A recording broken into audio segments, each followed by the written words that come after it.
Hey friends, real quick before the podcast started, I wanted to let you guys know that auditions for Godspell are coming up in just over a month, March 23rd and March 25th. That's a Saturday morning and a Monday evening.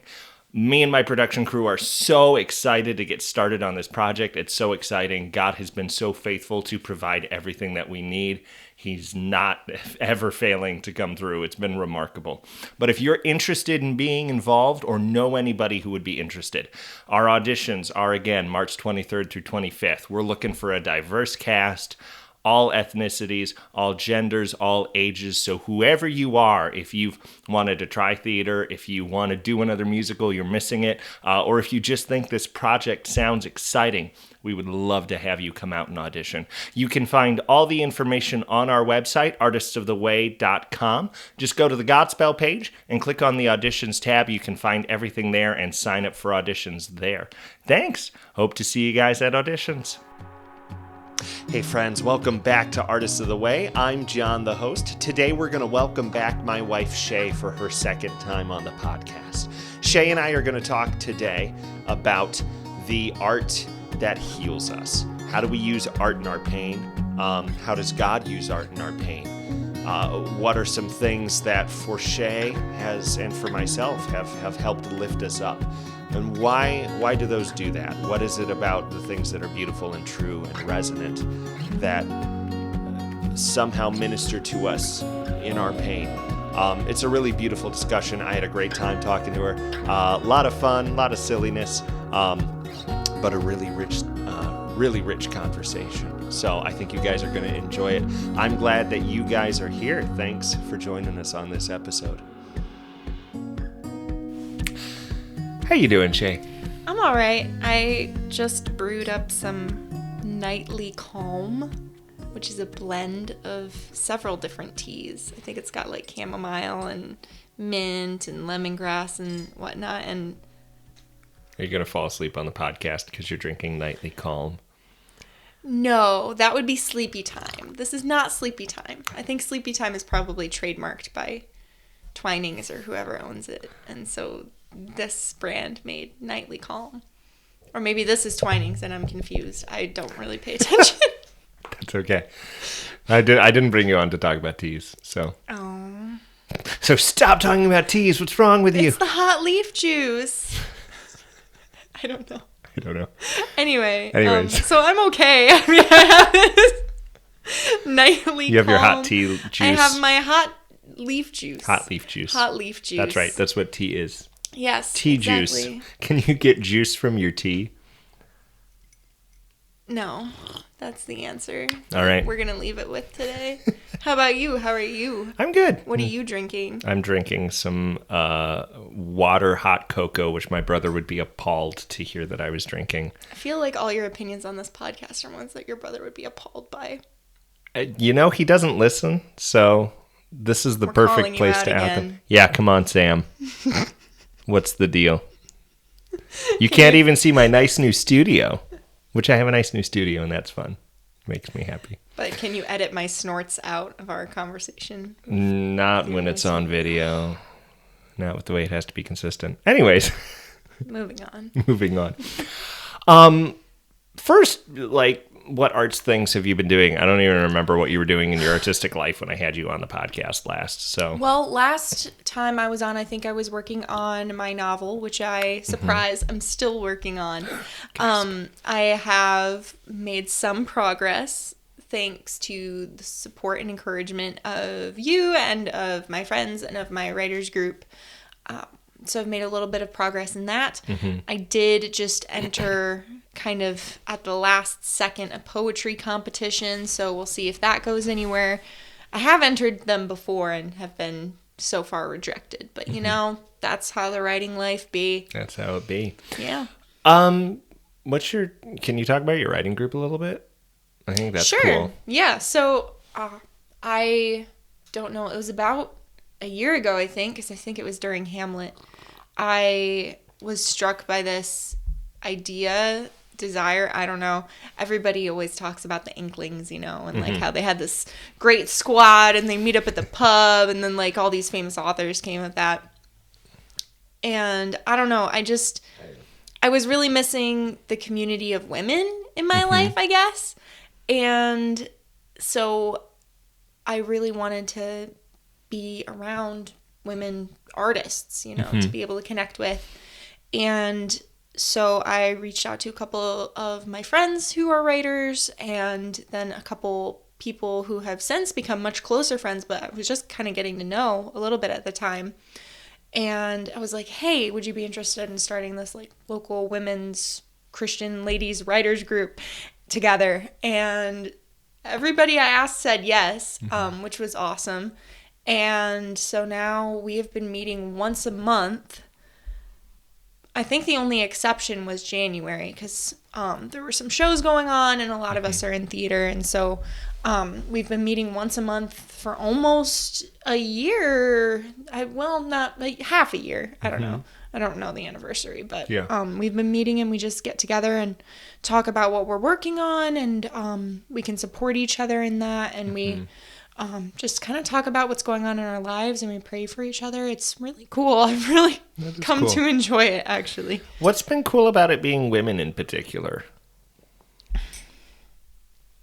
Well, a few things. First of all, it has helped me really get closer to a few people that I had just been wanting to get to know, which I guess isn't women specific. But you only want to get to know women.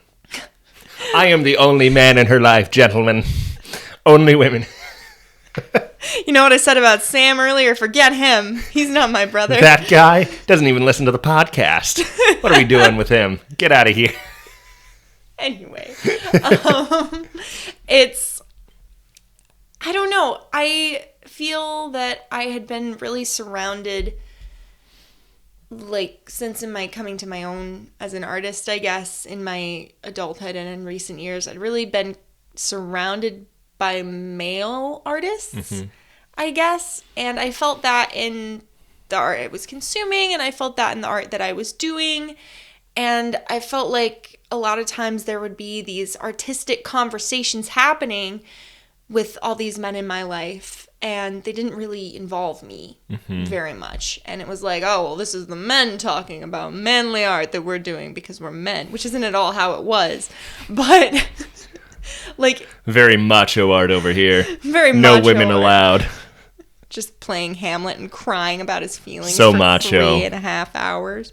But, I don't know. I was missing that sense of community that you get when you're with people who like get you, you know? And so I just wanted to spend more time with those people and remind myself that I can do this. You know, I can do this who I am. I don't have to be anything else. And that's just been really encouraging and nice. And we all have kind of similar struggles in one way or other. And that's always nice to be able to lift each other up and be reminded that, hey, you can do this. Even if, like, not all of us are planning on publishing. Some of us just write for fun. Some of us are published authors. So it's really nice to just be able to support each other as women and as writers. Yeah. Nice. I love that. Thanks. Cool. I like it. Speaking of struggles, you mentioned that word. Oh, yeah. Struggles. So now I'm going to transition to the topic for today. Struggles. Struggle bussing, man. Those buses. Yeah. We've been unpacking, I guess, like, I've been unpacking at least ways that we cope with pain in our life. I'm doing Lent, and I realized that I cut out most of my coping mechanisms, which is good because some of them were unhealthy. But I'm like, uh-oh, Jesus, help. But so... Jesus, take the wheel. Jesus, take the wheel, because all my coping mechanisms went to sleep in the trunk. So I don't know, that got violent. I've just been thinking about my pain is brimming to the surface as I'm now not squashing it down with doom scrolling and video games. Fair. Not that those things, doom scrolling is inherently bad. Social media is of the devil, but... Strong statements made on this podcast today. That is... Social media is of the devil. And the podcast exists You heard it largely here on social first. media. So what does that say about me? Shh, don't tell them that part. But so, like, I feel like pain has just been a thing I've been pondering, and grief and things like that. And so I thought it would be cool to talk about art in that.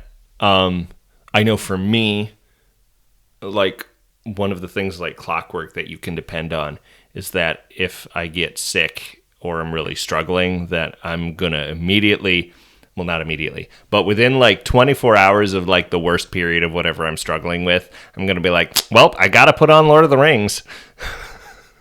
So, and you know, I had strep recently, so there was a point where I was like, I got to put on Lord of the Rings, and I just watched it like 6 months ago, and I was like, maybe I shouldn't, because I don't want to overwatch Lord of the Rings, because it would be sad. I love it too much. But I was like, okay, I always put on Lord of the Rings to cope. Like, that's my coping art, is Lord of the Rings. I read through the books, listen through the books, because I'm a bad reader, and I'm like, the peace of Middle-earth. Or I like watch the movies, and I'm like, the peace of Middle-earth, or the awesomeness of the action scenes. I was going to say, I feel like Middle-earth is in the least peaceful period of his existence during Lord of the Rings, or one of them, at least. One of them, it's pretty much true. A huge war for the majority of it. But Hobbiton's peaceful. And there's the Houses of Healing. How many chapters? And I feel like, at least in the books, it's paced really well, where you've got like action and then you've got rest. And I'm just giving you crap. Like, it's okay. But, so anyways, so I feel like that's my like rhythm of like art that heals me, you know? So, and I wanted to talk to you about that. So, there's a lot of different kinds of art. Obviously, I'm talking about movies and books with Lord of the Rings, but there's painting, there's sculptures. I was trying to say sculpting and sculptures at the same time, and it made my brain implode. There's sculptures. Jeez, I'm really harping on sculptures today. There's sculptures. What else is there? Smithing. I'm just nice. Looking at my sword now, so I'm like, that's an art form, right? Music, thank you. Dance. You can like get me stuck out of that, or unstuck. Dance, my words today. Theater, that's a big one. What are the forms of, anyways, that is kind of my question, I guess. So there's a lot of forms of art. What are the forms of art that you feel like you are really drawn to when you're hurting? What are things that you think, this is something I can go to and I can rest in, something I can go to heal me? Are there forms that you tend to go towards more than others? Well, I would say that, first of all, it kind of depends on what it is you're looking for. Like you said, what is it that you go to where you can rest and you can heal? And I would say sometimes the art that I go to when I'm struggling is not necessarily art that is comforting, because sometimes something art does when you're in pain, or when you're walking through something that's hard, or just when you're upset about something, isn't, make it feel better. A lot of times it's, let's actually feel that and let's process it. And it can either be like the processing thing, or it can be not feeling alone because you see that someone else has felt that way too. I would say music is a big one. I think it is for a lot of people. And I know that you've talked about music on the podcast before. Because of what it isn't words. It isn't something you can see. It is something like deeper than that, I guess. It gets to something deeper. So I feel that a lot of times when I'm having a powerful emotion of any kind, or when I'm struggling with something specifically, like, I will turn to that music, whether that be Taylor Swift's Folklore album, or Relient K's Forget and Not Slow Down, or my Ophelia playlist, or whatever that matches the vibe.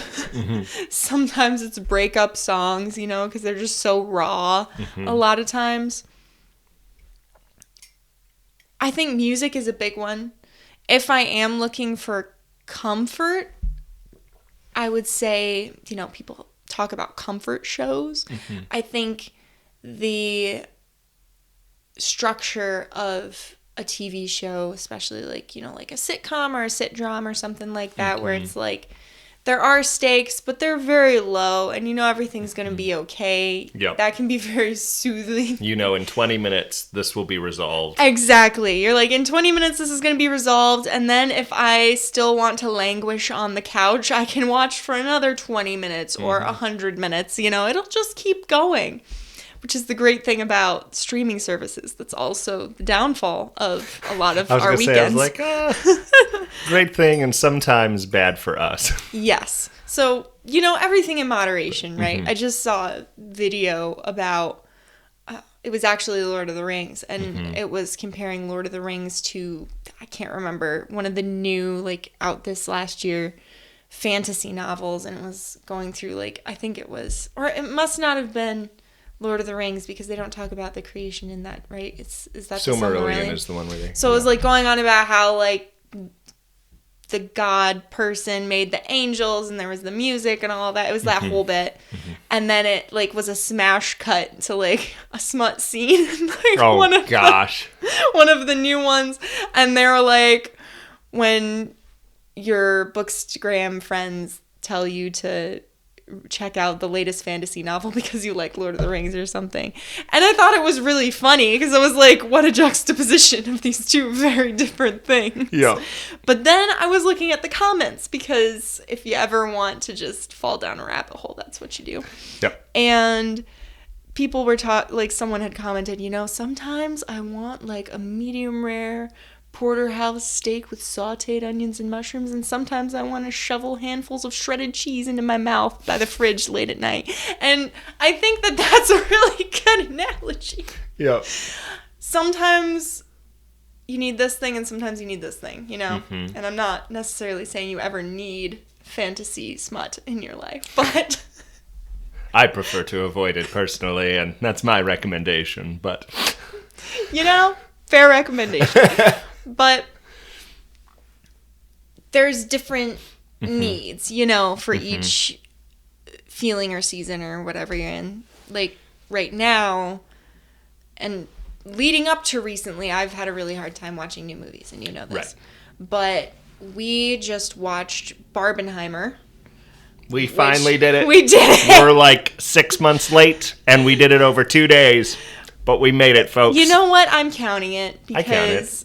It was just too much to do it in the theater.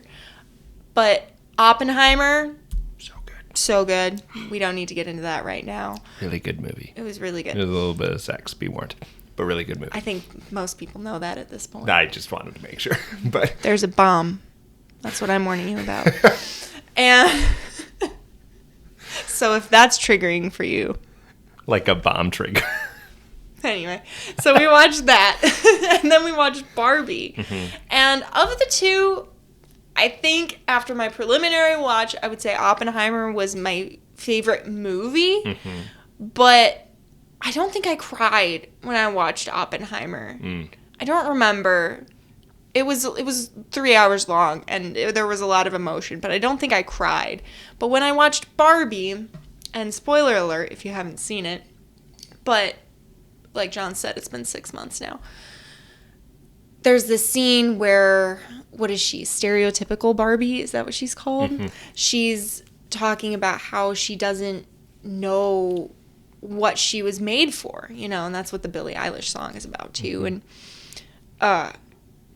And and she's like, well, we have a Barbie who's president, and we have a Barbie who is a veterinarian, and we have a Barbie who goes to space and does the space shuttle thing, and Ken has beach,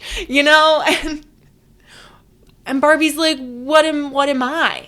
I can't just go on like this. And I feel that, mm-hmm. Greta Gerwig, she did it again. I looked at that as, a woman in her mid-20s who mm-hmm. is kind of lost in life. And I see that and I'm like, wow, that's me. And I immediately just started waterworks, Mm-hmm. And it didn't fix anything, It didn't tell me, here is your plan for moving forward. Not that I would necessarily trust what a blockbuster movie told me my plan for my life was anyway, but it didn't do that. Mm-hmm. And it didn't even do that for Barbie. It just said, well, you can move forward, And that was enough for me to say, like, okay, people feel this way. I'm not losing my mind over here. Mm-hmm. And that was really healing in a way. I think that that's interesting because I think a lot of times we think we have to answer the question. Like, I've been thinking about this today where I'm like trying to tone back my, like, the way that I help people, I suppose, and relationships and things. But I think a lot of times we're like, oh, somebody has a problem, at least as a guy. Maybe that's stereotypical, I don't know. But I'm like, I got to fix it. Or, I have to answer the question. I have to solve the thing. And then I've been thinking about Job, because I'm going to read through Job with a friend soon, which I'm excited. I haven't done that in a few years, and Job's great. But spoiler alert for the end of Job, which has been out for like 4,000 years, so deal with it. But Job. Tell me the juicy details. Job doesn't really like get an answer at the end.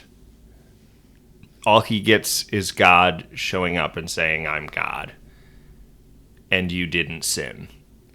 That's all that he gets. And it's not, it's an answer to Job's questions, but it's not the answer Job wanted. It's not the solve the issue answer. So I don't know. I think that that's interesting that you can watch art and just by the nature of it resonating, that the resonance heals something and it doesn't have to be an answer. So, I don't know. I thought that was cool. Do you think God was in that in some way for you personally? I think maybe there's been a lot of things lately in my life where I'm like, I don't know what I'm doing. Mm-hmm. And I think the older I get, the more I hear that. Mm-hmm. So I don't think that it's necessarily just a young woman in her mid-20s, thing. But that movie was about women, for the most part. So I was primed to hear the message,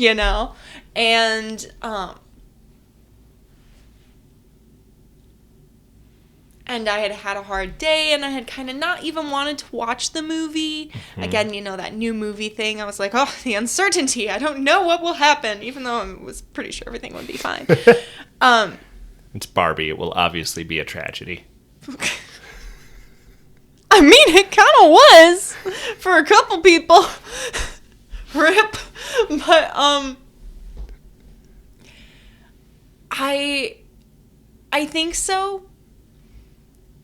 That's always something that I have a hard time telling, I guess. Mm-hmm. I'm like, okay, was God in this? I have a harder time with that, me personally. Mm-hmm.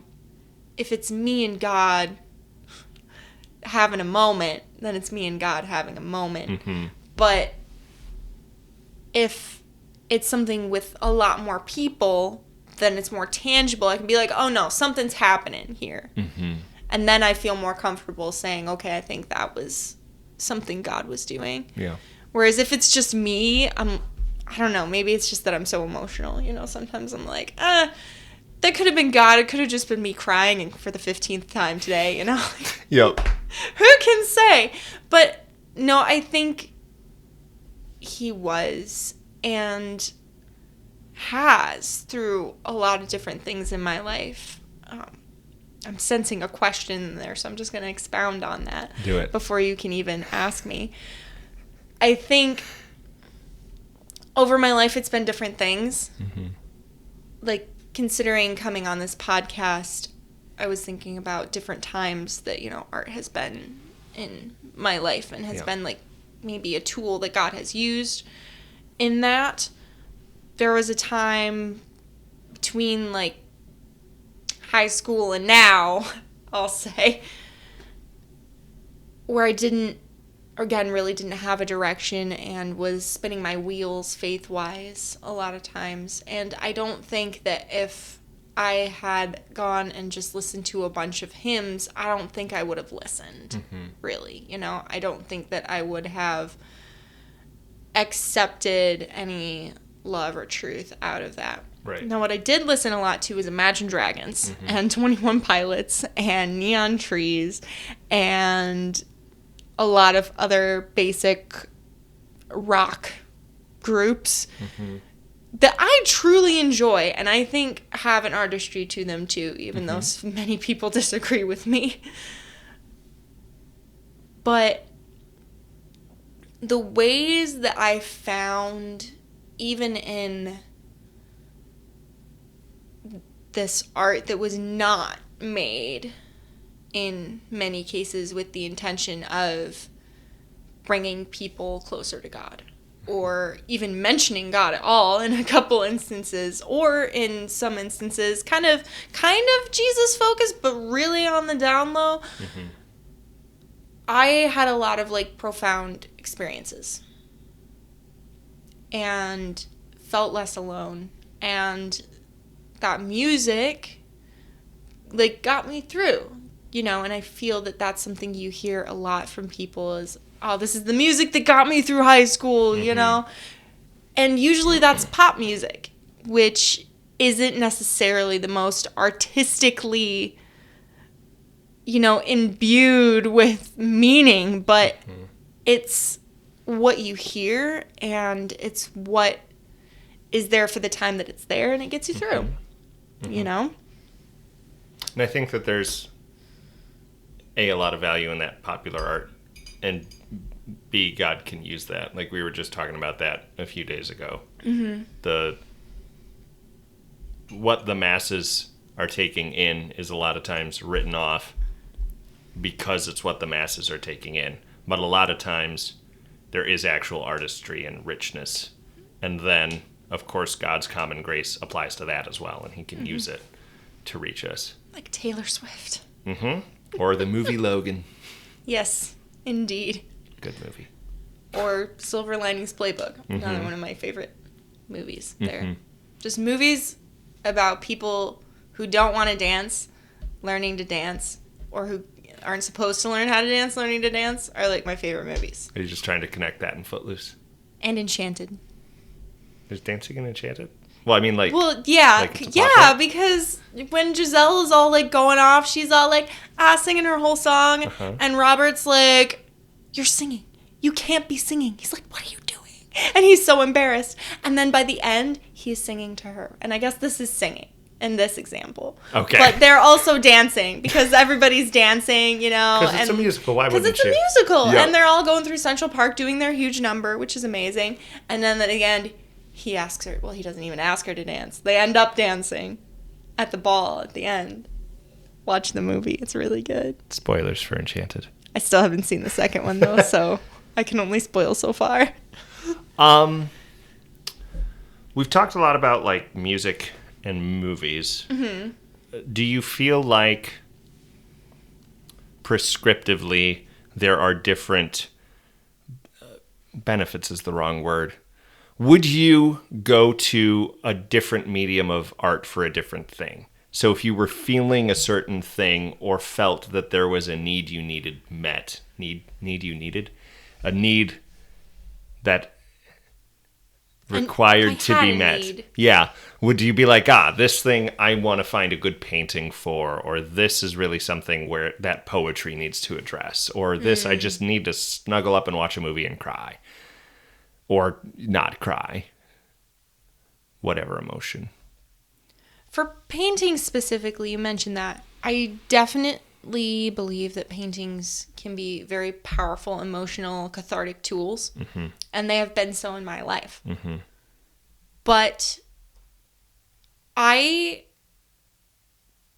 can't consume paintings the same way that you can consume music or movies or a TV show, at least in our current state of being. And I have art on my walls, but I don't feel, I really feel down. I'm going to look at my happy painting. I have them because I really like them and because I enjoy looking at them, but they don't necessarily satisfy an emotional desire, I guess. That happens by accident, I think, with paintings, or not by my purpose anyway. I have to go to like a museum or something and be looking at the paintings, and then I will find one that spoke to something I didn't know needed speaking to, is usually how it will work with paintings specifically, because that one just struck me as odd for some reason, so I had to elaborate.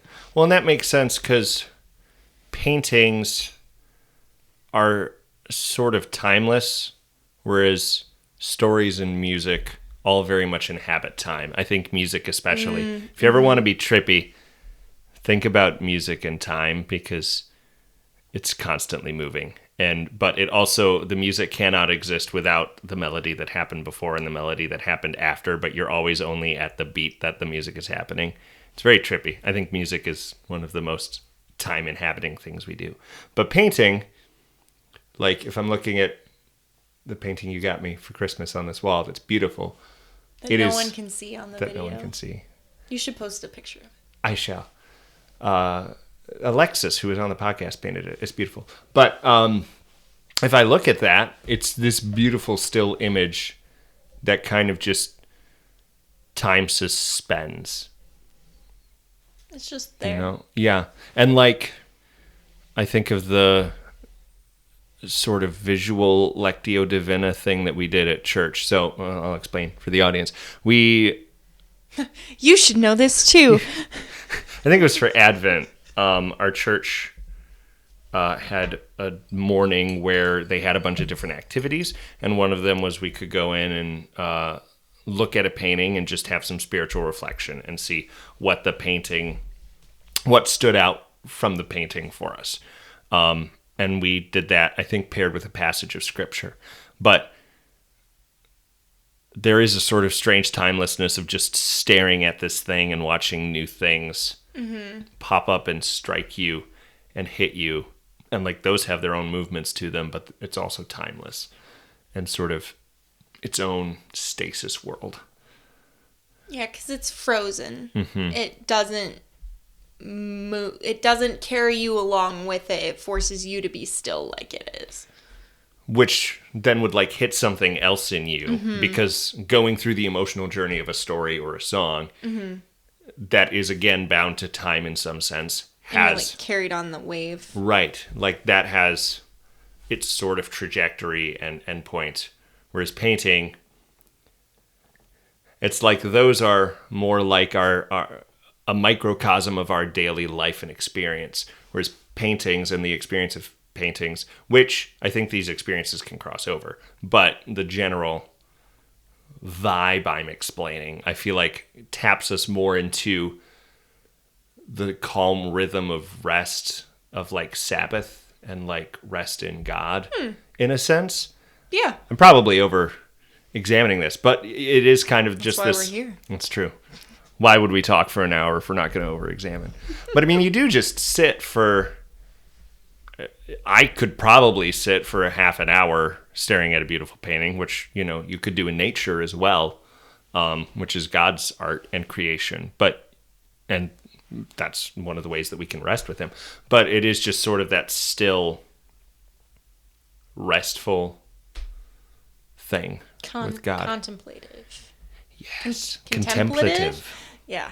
We're going to say it I the can fancy read, way. but I can't speak. It's okay. That's why you write. Yes. Indeed. No, I think that makes a lot of sense. And I'm trying to think about the other forms of art. There's dance. I feel like dance Definitely can be. It's less of a I am seeking this out, so I'm going to do this thing. I feel like dance, because you do it with your body, like it isn't something that you do all art with your body in some way, but with dance, the expression of your body is the art. And it isn't like theater where it's part of it. It is the art. Like, that's it. You know? It's so when you have emotions, sometimes you just got to do something with them physically. And so I feel like that is an outpouring of emotion in that way. Is it's like, okay, this is going to be a physical thing that's happening because of what I'm feeling inside, and it's going to reflect that. Do you feel like there's something that we get that's different as an audience watching a dance versus watching a play or a concert? Or do you just think it's down to the specifics of the story? Because I don't know if there's a difference necessarily in what the experience of watching like a ballet is compared to watching a show. I would say that for me, watching ballet is closer to watching music being performed than watching a play. Because with a play or a musical, you're focused on the story, I would say. Or at least I am. I guess I don't know about everyone, and I'll ask you this in a second, I guess, because I'm curious now what you're focused on.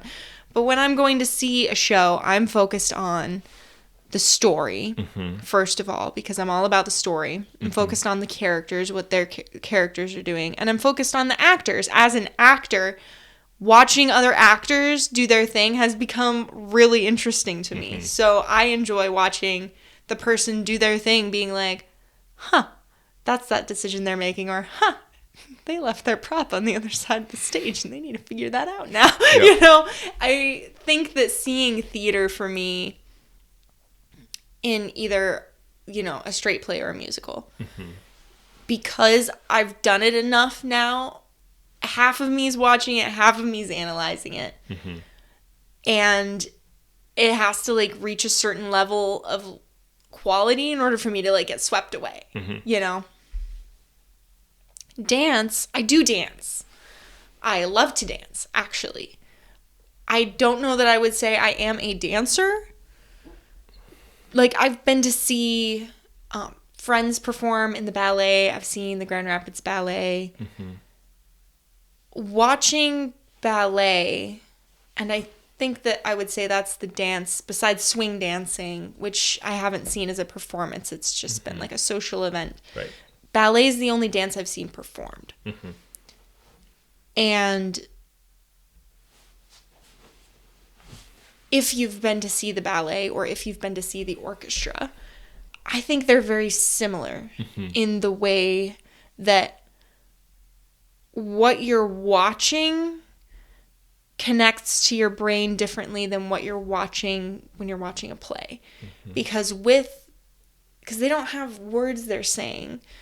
In most ballets, there are no words at all, not even in the music. I've seen some contemporary ballet done to like current music with lyrics, and that's a little bit different thing. But it's all in the artist's expression of their body, of their arms, of their hands, of being lifted through the air, you know, and you just kind of get swept away along with it. And I don't know, I wouldn't say it necessarily captures any emotion better than anything else, because I don't know that it does, and I don't think that it would probably hold true across the board for everyone, but I do think it connects to your heart and brain a little differently. Like we were saying with paintings being very still, and movies and TV shows and songs being very active, I feel that like watching music being performed or watching a ballet is, again, kind of another different thing.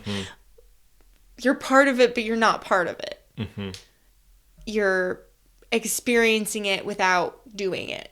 You know? Yeah. It's weird, but I like it. Yeah, it's cool. I don't know if that answered your question, but it was chatted words about that different I said. forms of You said words, and at the end of the day, isn't that all that podcasts are about? I did it. Just saying words. Good job, me. That had like Ken energy. Sublime! Sublime! Not gonna lie, I relate to Ken pretty much as I relate to Barbie. Same Ken. Oh. Unrequited love, same Ken. I requite your love. You heard that. Everybody here heard that. Are there particular works of art? I know we've mentioned a couple with 21 Pilots and Imagine Dragons and Silver Linings Playbook. Are there pieces of art that you find yourself returning to or that stick out in your mind as pillars of things that have helped you heal in your pain or in your grief? Well, one, and I know we haven't really talked about creating art at all. But that can minister to you. I think I'm thinking in general, I'm focused more on when you're receiving, but creating definitely is part of that. Well, we've already talked about it on the podcast, so I'm just going to say go watch the other episode or listen if you listen only, which is usually what I do, so I'm not judging you. But go listen to the episode that was on before where I talked about my book, because that was definitely a huge thing and continues to be to this day. Yeah. Very cathartic experience of working on it. As far even though I created it, I can still receive it, which is really unique and beautiful. I would say, as far as like a comfort show goes, okay, I have a couple. So when I was graduating high school, my parents got divorced. And through that, we've talked about the different ways art can minister to you. I didn't want art that was going to help me cathart at that point, because I was in the thick of it. Yep. I didn't need to process what was going on. I needed to survive what was going on. And that was the time in my life I discovered Parks and Recreation, which is a beautiful TV show. And it kept me laughing, through a really hard time in my life. So that's one. And remains to this day probably my favorite sitcom because it's just so good. Another TV show, which I don't think necessarily came to me at a specific time, but I see myself returning to over and over again, is the Netflix limited series Haunting of Hill House, which is a spooky one. As the title implies, and John couldn't get through it, but that's okay. You will one day. It'll be okay. And it is a ghost story, but it's also this really deep and complicated exploration of grief and what the brokenness of a family can do to impact your life. And I don't know. I just find it really beautiful. Every time I get to the end of it, I always forget how scary it is, first of all. So, as they get progressively spookier, it's really scary. As time goes, it's not that. Things are scarier. It's medium. It depends on what scares you. Some people will be like, pfft. And some I get scared by the Borg and Star Trek and skeleton pirates, so I'm easy to get. Those skeleton pirates, persistent problem, those. They are. They're in every pirate thing. You're like, it's another skeleton pirate. Are they really? I don't know. There's a lot of skeleton pirates. That's a thing. Anyways, I'm interrupting our discussion of beauty and art, so we keep going. Skeleton man. Skeleton man. Skeleton pirate.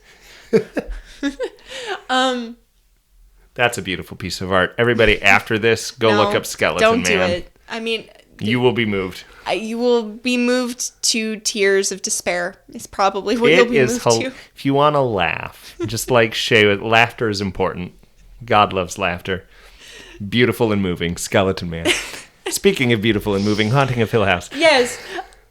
I just find it really emotional, and there are each episode is an exploration of each different character, and each character has their own crap that they're working through in different ways, some healthier than others, most of them mostly unhealthy.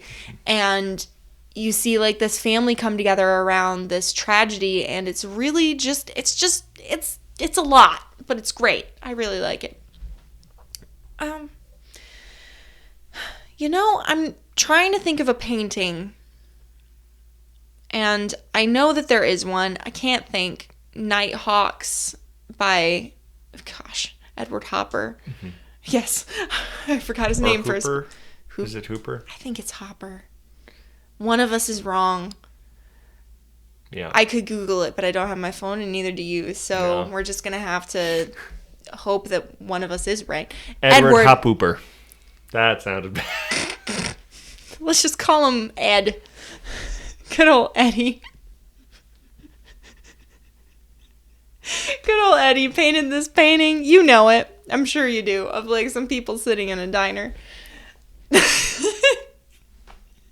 It always gives me a sense of, I don't know, bittersweet peacefulness. Mm-hmm. I enjoy it. It's a really nice one. I like really that one a lot too. When I was going to direct Our Town, that was one of my my like mood board paintings. I had like a lot of classic Americana and like really simple, like hardline modern painting, but that was one I felt like it had a good vibe for the weird thing going on in Our Town. Honestly, yeah. Yeah, because it is a little surreal. If you look closely enough, you start to see how weird the painting is, which is something that I appreciate about it, because it isn't in like a creepy way, but it's just like, that's weird. Taylor Swift, which I know, again, I'm going to defend her. Do it. To all of you. Defend I almost Taylor. said prudes. Yeah, to the prudes too. We're not leaving you prudes out. You know who you are. You know. Sam, who doesn't even listen to this, you prude. Leave Sam alone. He doesn't listen. I can call him a prude. Stop being Defend mean. Taylor Swift. I'm going to defend Sam next. Oh my gosh. Dragging him through the mud on this episode. Sam is lovely. He is. And a prude. Okay, you need to shut up. I'm going to do it. Tell the podcast host to be quiet for a second. So Taylor Swift. She's a lady. She gets it. Mm-hmm. She has a lot of things to say, and I think she says them well. And folklore and... Oh, dear. I just forgot folklore's... There's like a sister album that goes with it, and I just forgot what it's called. Is it? No. Okay. Midnight's is later. Okay. I don't like Midnight's as much. I don't know my Taylor Swift well. I know. That's okay. Evermore is a song on it. I want to say it's Evermore, but I also can't 100% remember. That's so okay. Don't come after me, T Swift. Sister album. Those ones, as you do. Sorry, Taylor. I know you listen to this podcast. You'll be really sad that she doesn't remember your album name, but... Everything's fine. Yeah. Those ones have been really good. I would say, honestly, I think the ones that are coming to mind are ones that I've been a part of creating. Hamlet was one, which I know you've talked about on the podcast before. That was really a really good one. I got to process through, I feel like you process through things in the creation of art more so, or in a different way. I wouldn't say more so, because not everyone creates art. It's almost more active. Yeah. It's more like therapy as opposed to just figuring something out, I feel, because you're working it out. You're teasing it out yourself as opposed to just letting it wash over you. That makes sense. I wouldn't say it's necessarily always like that. No. Something that was nice about Hamlet for me was just being able to be a part of this, like, heritage piece, like so many people have done this show, and getting to experience that, I don't know, it gave me confidence. I went crazy. It gave me lots of confidence. Yep. I don't know. I think those are the big ones that are coming to mind. I know that there are many more that I can speak to, but those are the ones that are coming up right now. What is it about those that, started my question poorly. You mentioned the beauty of those, pretty much every one of those. I think beauty is a really core part of art. I think beauty is something that God values, that God baked into creation, and I think that art helps highlight different aspects of beauty, and I think beauty can come in all shapes and sizes in the world. What are there commonalities that you feel are present in those amongst the beautiful or painful? Like, what's transcendent about those that connects and reaches out beyond the art? Man, I don't know. Okay. I'm just trying to think of what things they have in common even are. And they maybe don't necessarily have to be in common, I suppose. I just am curious, what is it about those that lives on beyond the art, that's transcendent, that makes the beauty ring real and outside of the world that they created on screen or in the music or in the painting? Well, I think it's the human connection, I think is what it is. Or, you know, just being able to connect with someone over something that they made or that they did or that you're seeing. And you have you on one end and the artist on the other end, and then the art in the middle. And it's like you're sharing it. Yeah. You know? And depending on what the art is, usually the art is like a third party, and it's like going back and forth. I don't know how to describe it. No, I wasn't thinking about it beforehand. Oh, that's good. But,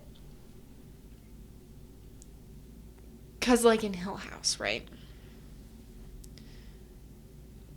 Even though it's about ghosts and this haunted house and this terrible tragedy, two terrible tragedies that befall a family and their grief and their pain,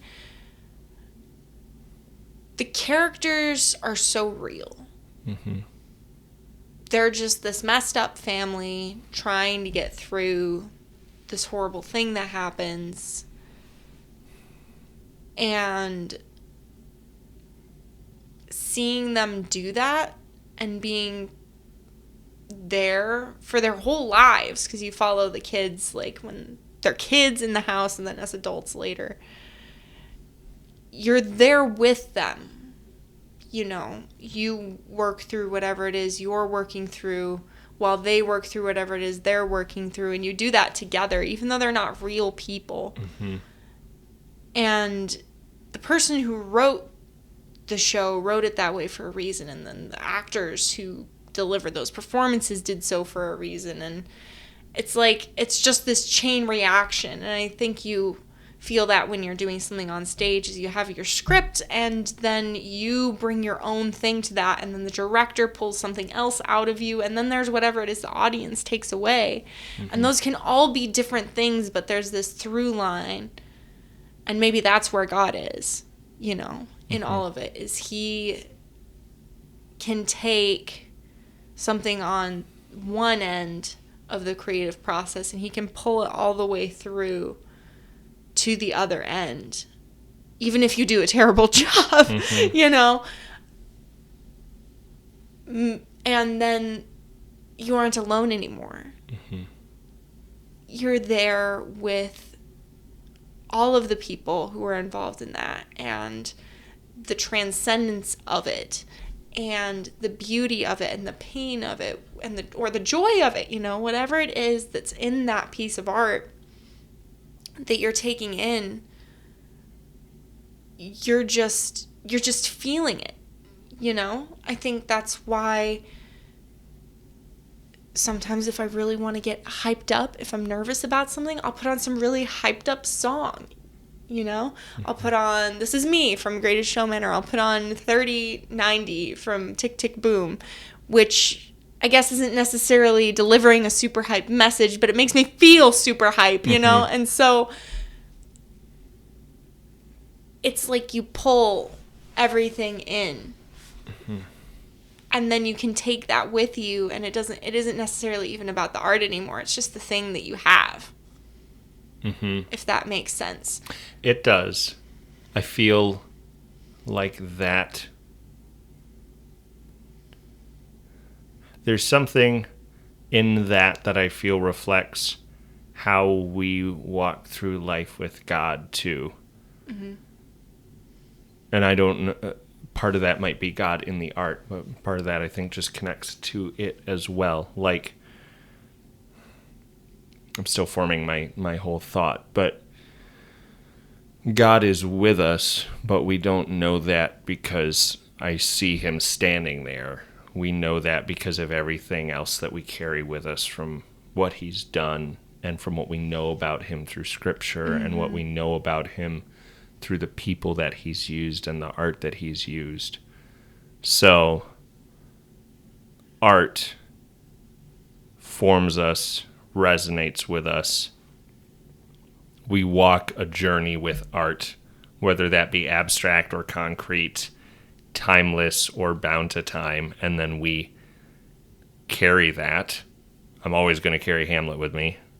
I'm always going to be thinking about Lord of the Rings when I think about heaven. And then likewise, the presence of that, I think, can help us think about the presence of God always being with us, except unlike art, which dies at a certain point and then just kind of hovers there, God is still living and active. Just as powerful and resonant as real, way more powerful and resonant and real than that art. He used and made that art in some sense. So I think I think that's cool. And that's just, I feel like that's where it connects to God, I think he's present in much the same way. That's cool. Awesome. Well, thanks for joining me on this episode. It's been really nice to talk to you again about this. It's always nice to talk to you. Thanks. You heard it here, folks.